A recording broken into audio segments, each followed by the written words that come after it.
थे, लेकिन अचानक उनके इसमें स्वास्थ्य में थोड़ा फर्क होने के वजह से वो नहीं आ सके और उन्होंने कहा कि ये CWC मीटिंग सक्सेसफुल हो, परिणामकारी हो, इसीलिए उन्होंने अपने गुड विशेस भेजा है और इसीलिए हम लोग उनको आज देख नहीं पाए। तो आज की सभा में हमारे leader of parliament Rahul Gandhi ji तथा CWC के एक्सटेंडेड वर्किंग कमेटी के मेंबर्स और सदस्यगण आज की इस बैठक में आप सभी का मैं हार्दिक स्वागत करता हूं। सदाकत आश्रम स्वाधीनता आंदोलन का केंद्र बिंदु था। 1921 में स्थापित कांग्रेस का ये ऐतिहासिक दफ्तर कांग्रेस पार्टी के अनेकों महान नेताओं की कर्मस्थल रहा है। मैं आज उन्हें भी विशेष श्रद्धांजलि अर्पित करता हूं जो लोग इस दफ्तर में बैठ के अपना काम करके देश को आज़ादी दिलाए। पटना में हो रही CWC की ये बैठक बेहद महत्वपूर्ण है। हम ऐसे समय में मिल रहे हैं जबकि अंतर्राष्ट्रीय और राष्ट्रीय दोनों स्तरों पर भारत एक बेहद चुनौतीपूर्ण और चिंताजनक दौर से गुजर रहा है। अंतर्राष्ट्रीय स्तर पर हमारे मुसीबतें नरेंद्र मोदी और उनकी सरकार की नाकामी और कूटनीतिक विफलता का नतीजा है। प्रधानमंत्री जिनको मेरे दोस्त बताकर ढिंढोरा पीटते हैं, वही दोस्त आज भारत को अनेकों संकटों में डाल रहा है। आज जब हमारे वोटर लिस्ट से आधिकारिक रूप से छेड़छाड़ किया जा रहा है तो आवश्यक है कि हम लोकतंत्र की जननी बिहार में अपनी एक्सटेंडेड CWC की मीटिंग आयोजित करके इस देश के लोकतंत्र और संविधान को बचाए रखने के अपनी प्रतिज्ञा को पुनः दोहरा रहे हैं। ठीक 85 साल बाद रामगढ़ AICC सेशन में पहली बार संविधान सभा का प्रस्ताव आया था। महात्मा गांधी जी, पंडित नेहरू जी, सरदार पटेल जी, डॉक्टर अंबेडकर एवं संविधान सभा के सदस्यों ने मिलकर देश के नागरिकों को एक व्यक्ति एक वोट का अधिकार दिया। लोकतंत्र का आधार है निष्पक्ष और पारदर्शी चुनाव, परंतु आज चुनाव आयोग की निष्पक्षता और पारदर्शिता पर ही भयंकर सवाल उठ रहे हैं। विभिन्न राज्यों में खुलासे हुए हैं। इसी उन सवालों के जवाब देने के बजाय हमें वो खुद एफिडेविट मांग रहे हैं और हमसे सबूत पूछ रहे हैं। जो इसी काम करना चाहिए वो छोड़कर हमसे ही वो एफिडेविट की बात कर रहे हैं। बिहार की तर्ज पर अब देश भर में लाखों लोगों के वोट काटने की साजिश रची जा रही है। वोट चोरी का मतलब है दलित, आदिवासी, पिछड़ा, अति पिछड़ा, अल्पसंख्यक, कमजोर और गरीब के राशन की चोरी, पेंशन की चोरी, दवाई की चोरी, बच्चों के स्कॉलरशिप की चोरी और परीक्षा की चोरी।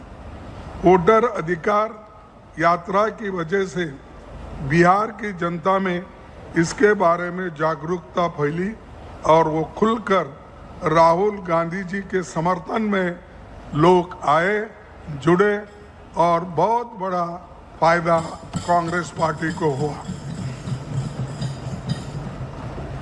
महात्मा गांधी का 100 साल पुराना दिया गया स्वदेशी का मंत्र मोदी जी को आज याद आ रहा है और वो दोहराने की बात कर रहे हैं। लेकिन जो चीज़ कांग्रेस ने 100 साल पहले गांधी जी के नेतृत्व में की थी, वो आज उसका इलेक्शन के दृष्टि से वो उपयोग करना चाहते हैं। ये आज की स्थिति है। दूसरी तरफ चीन के लिए रेड कारपेट सरेआम बिछाए जाते हैं। पिछले 5 वर्ष चीन से हमारे आयात 2 गुना बढ़ गया है। जो अब आत्मनिर्भर की बात करते हैं, वो लोग चाइना से इतना सामान मंगा रहे हैं और वो इंपोर्ट 2 गुना बढ़ गया है। आज हमारा देश कई समस्याओं से जूझ रहा है। ये समस्या आर्थिक मंदी, बेरोजगारी, सामाजिक ध्रुवीकरण और स्वायत्त संवैधानिक संस्थाओं को निशाना बनाकर कमजोर किया जा रहा है। 2 करोड़ नौकरियां और सभी को 15 लाख देने का वायदा तो अधूरी रहा और युवा रोजगार के बिना भटक रहे हैं। नोटबंदी और गलत जीएसटी ने अर्थव्यवस्था को पटरी से उतार दिया है। 8 वर्षों के बाद प्रधानमंत्री जी को अपनी गलती का आज एहसास हुआ है। अब जीएसटी में वो सुधार लाए गए जिसकी मांग कांग्रेस पार्टी पहले दिन से ही कर रही थी। आप सभी को मालूम है, हम ये चाहते थे कि सिर्फ जीएसटी में 2 ही स्टेज रहना चाहिए, एक 4 और एक 8। ये पहले से हमारी मांग थी और उस मांग को उन्होंने ठुकराया और कम से कम उन्होंने इतने पैसे जमा लिए, चाहे वो पेट्रोल हो, डीजल हो, दूसरी चीज़ें हो, उनके ऊपर ये जीएसटी लगाकर कम से कम 23 लाख रुपए उन्होंने जमा किया और खास करके 2.5 लाख रुपए वो उन्होंने इसमें अपने तरफ ले लिया। इसके बाद मोदी का मानना है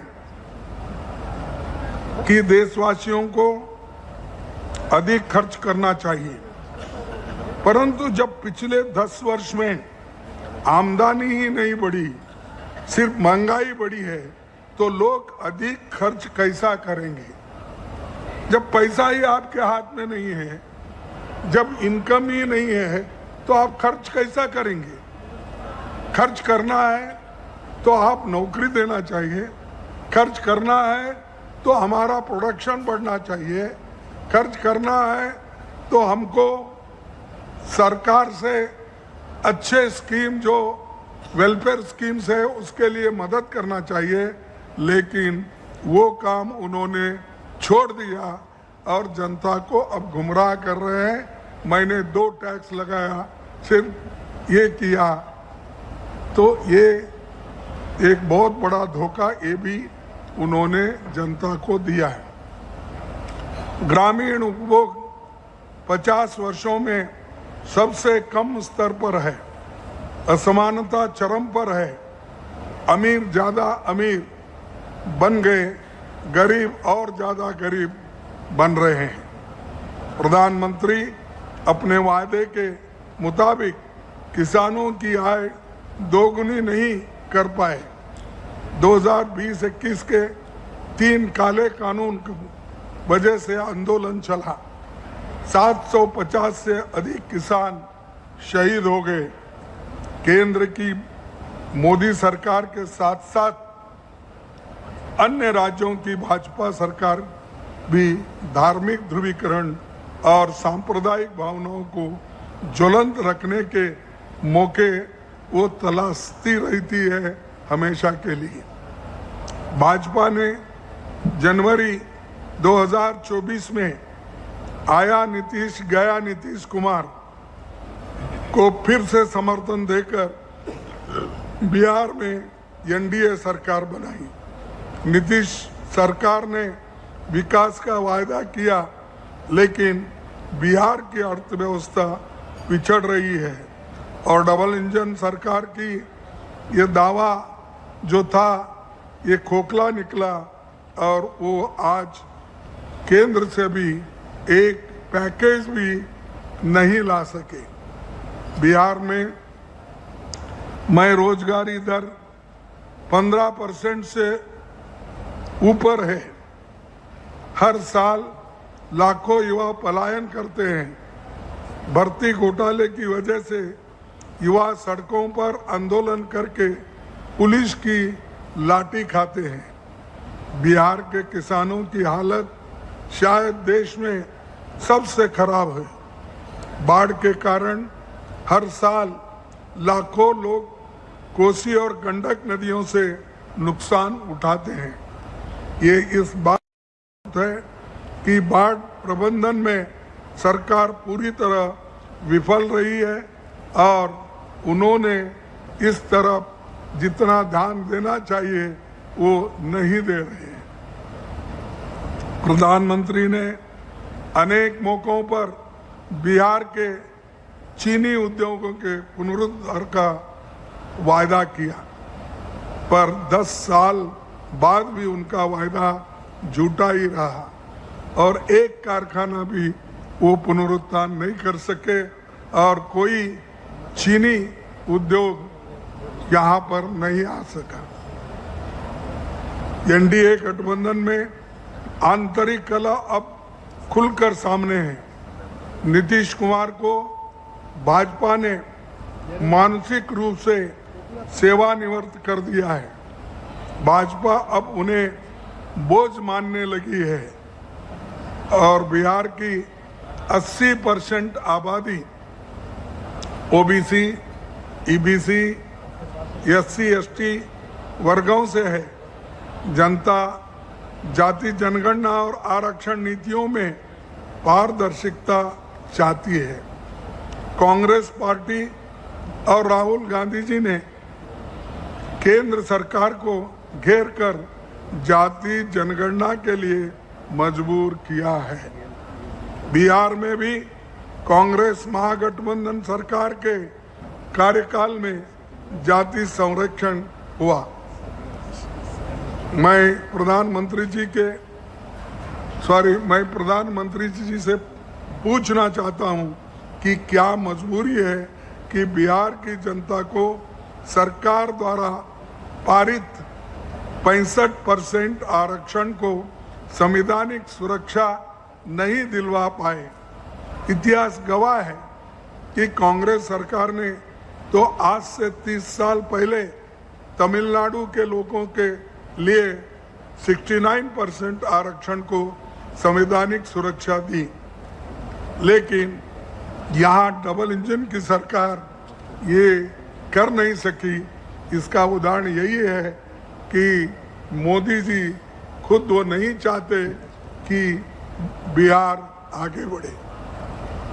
सबसे अजीब बात है यूपी के मुख्यमंत्री ने की, जो अपने आप को प्रधानमंत्री का उत्तराधिकार समझते हैं।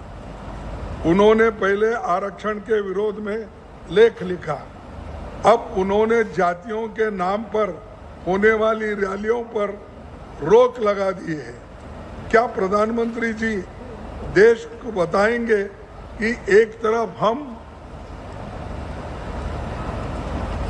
सब जाति जनगणना करने की बात कर रहे हैं और दूसरी तरफ ऐसे लोगों जो अपने ऊपर हो रहे अन्याय और अत्याचार के खिलाफ सड़क पर उतरते हैं, उनको आप मुख्यमंत्री जेल में डालने की बात कर रहे हैं। क्या ये सही है? क्या ये ठीक है? हमको जनता को ये बताना चाहिए किस ढंग से वो इस देश में अपना हुकूमत चलाना चाहते हैं।